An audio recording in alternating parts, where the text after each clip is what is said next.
Hello and welcome back to my channel. In today's video, I'll be showing you how to make a notched jacket. Please watch to the end of the video. Also, I have a video on how to make a cowl neckline top, the one showing on your screen. I have a video on how to cut and sew it, and I'll be dropping the link in the description box. If you have not subscribed to my channel, please subscribe. Also click on the notification bell to be notified when I upload a new video. Thank you. I will be drafting the back part of the jacket first, and I have a line at the side that will act as my center back, and the line on top will act as the shoulder line. And on my paper I have quarter of my hip measurement plus extra inches for allowance. From my start line to 9 inches is my chest line, and from my start line to 17 inches is my waist line. From my start line to 25 inches is the hip line, and I have 28 inches as the length of the jacket. I will be repeating these measurements on different points to help me get a straight line. Then I will be ruling across the various lines. The chest line, I'll be ruling across the chest line, as well as the waist line, the hip line, and the length of the jacket. After ruling across the various vertical measurements, I also labeled the vertical measurements as shown. On my shoulder line, I will be getting half of my shoulder measurement, which is 8.5 inches. I'll be imputing 8.5 inches on the shoulder line as well as on the chest line, and I will be ruling across the 2 points I have made. Then I will be coming down from this line by half an inch for my shoulder slope, and then from the center back or the shoulder line I'll come out by 3 inches, and I'll connect it to the half inch I came down for my shoulder slope. To get my back armhole, I would be imputing quarter of my bust measurement, and I will divide the line between the half inch I came down by on the shoulder and the chest line. I'll find the midpoint and connect these 2 points together to get my back armhole. On my waistline, I'll be imputing 8 inches, which is quarter of my waist measurement, and on my hip line, I'll be imputing 11 inches, which is quarter of my hip measurement, and I would use my ruler to connect these points together from the chest line to the waistline and from the waistline to the hip line. I will then bring down the line from the hip line to the full length of the jacket. From the darts, the bust span measurement I'm working with is 8 inches, and half of that is 4 inches. So I'll be imputing 4 inches on the waistline from the center, on the hip line, and on the chest line. Then from the chest line I would come down by 1 inch, and from the hip line I will go up by 2 inches, and I'll connect these points together. From the 1 inch I came down by from the chest line to the 2 inches I came up by from the hip line, I would draw a line across that. And on the waistline, I'll be taking half inch on both sides of this line, and I'll connect it up to the chest line, the point at the chest line. I would connect the both up to the chest line, and I'll also connect this dart down to the 2 inches before the hip line. I'll be using a shoulder dart on this jacket, so I'll be imputing 4 inches as well on the length of the blouse line. From the center back, I would impute 4 inches and draw the dart leg down to these 4 inches I've drawn, and I'll check what I have on my shoulder. After removing the 3 inches for the slope, I would find the midpoint, note that, and connect that midpoint down to where our dart stopped before the chest line. And for our neckline, I'll be using a neck depth of 1 inch and a neck width of 3 inches, and I'll connect the points together. At the center back, at the waistline point, I'll be coming in by 1/2 inch and connecting that 1/2 inch back to the chest line and also back to the hip line as I'm doing, to enable the jacket lay properly at the back. I'll then add the sewing allowance. At the chest line, I'll be adding 1 inch seam allowance, and on the waistline I'll be replacing the 1 inch that will be cutting out and also using 1 inch allowance, and on the hip line as well I added 1 inch allowance, and also at the length of the blouse I connected everything together. I rechecked all the measurements to make sure everything is correct before cutting out the pattern. I will be using the back part to trace out the front pattern, so I will not be cutting out the back shoulder slope yet, as well as the part we came in by at the center back, until I trace out the front pattern. I have used the back to trace out the side for the front pattern, and then at the end of the top I came up by 1 inch and connected it back to the dart leg at the end of the blouse. I would trim that out for both the front and the back pattern so as to make the sides a bit curvy and not sharp. Then as you can see, I have extra in front before the center line for the front while tracing out, and I also have extra paper on top from where the shoulder line is for the front pattern. Now I can cut out the neckline for the back as well as the shoulder slope and the parts where we came in by at the half length at the center back, and that is it for our back pattern. Now on the front pattern paper, I would be noting the necessary vertical measurements that we took also in the front and the back pattern: the chest line, the waistline, the hip line, the length of the jacket, and I'm ruling a line across them to make everything visible and for more clarity.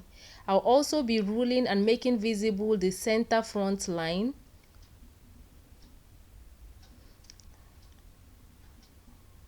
And then I'll be taking the shoulder slope for the front, which is 1 inch. Then I would also note the 3-inch point. My neck depth for the front is 3 inches, and I've connected, and I've also drawn my shoulder slope for the front. I would also find the midpoint for the front armhole and come in by 1/2 inch like we normally do for our basic bodice pattern for the front armhole, and I'll connect the points to make our front armhole. For the front dart, I will be imputing the bust point line, and I will be drawing a line across to show the bust point line, and then I'll be imputing 4 inches on this line, on the waistline, and also on the hip line, and I would connect these lines together. Then on the waistline of this line I just drew, I will take 1/2 inch dart on both sides, and then from the bust point line I'll be coming down by 1 inch. That is where the dart will start, and the dart will end 2 inches before the hip line, and I'll connect the darts as I'm doing. I'll connect the points as I'm doing. From the center front line, I'll be coming out by 1 inch all along the center front line for my button overlap. I would come out by 1 inch and then draw a straight line across this 1 inch I came out by.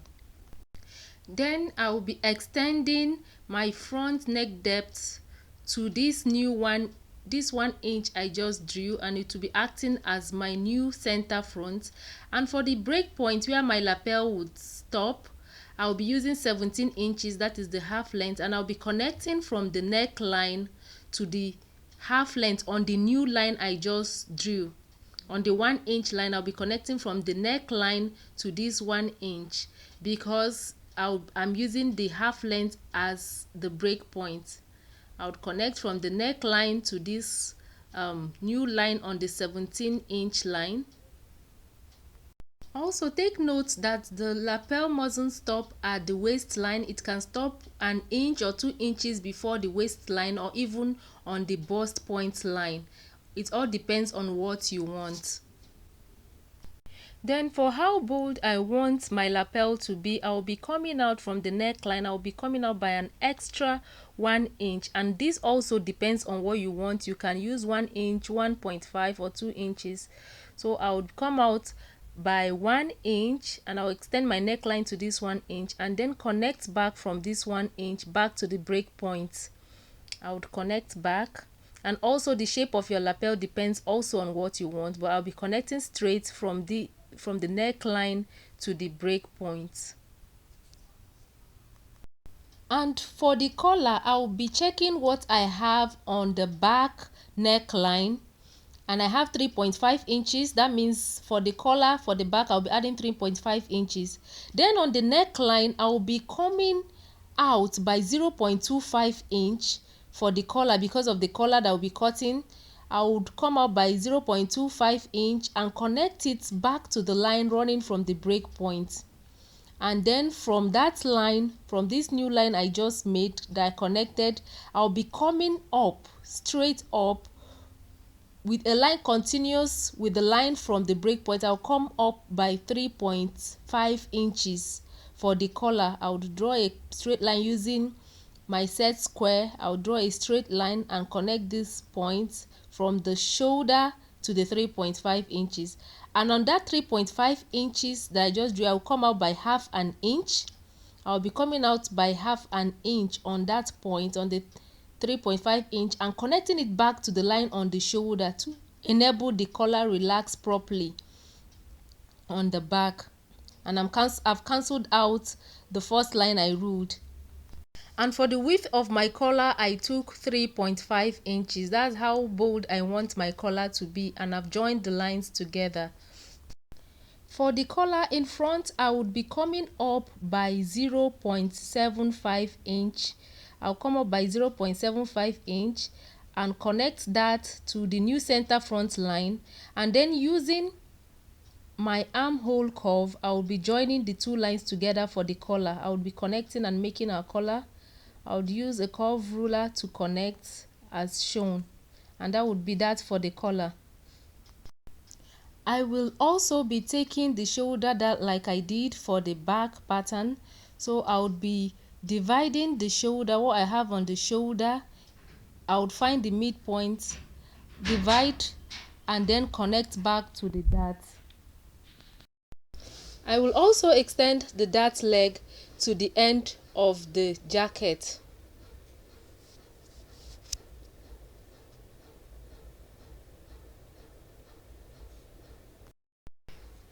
So I'll have to cut out the collar. I'll also cut out the front armhole and then cut out the jacket.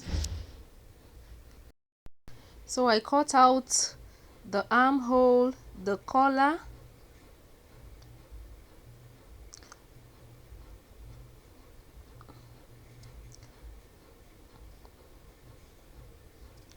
and I also cut out the dart. I cut out the dart.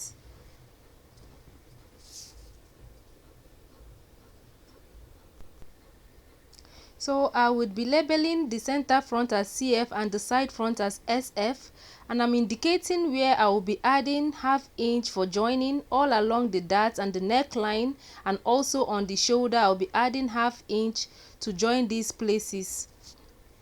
I also will be cutting out the dart for the back pattern. After cutting out the darts, I labeled the center back as CB and the side back as SB. I also indicated and noted where I will be adding joining allowance along the darts, the shoulder line and the neckline. And that is it for how to draft a knot jacket. I will have the front and the back pattern. This is the back pattern for the jacket, and this is the front pattern with the collar. I also drafted out the sleeves for the jacket. For a detailed tutorial on how to cut a basic long sleeve, I will be dropping the link on how to cut a basic long sleeve in the description box. Thank you for watching.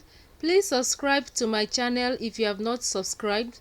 Also click on the notification bell to be notified each time I upload a new video. In my next video, I would be showing you how to sew a notched jacket. We'll be sewing the jacket, we just cut the pattern. Please give this video a thumbs up if it was helpful. Until my next video, bye.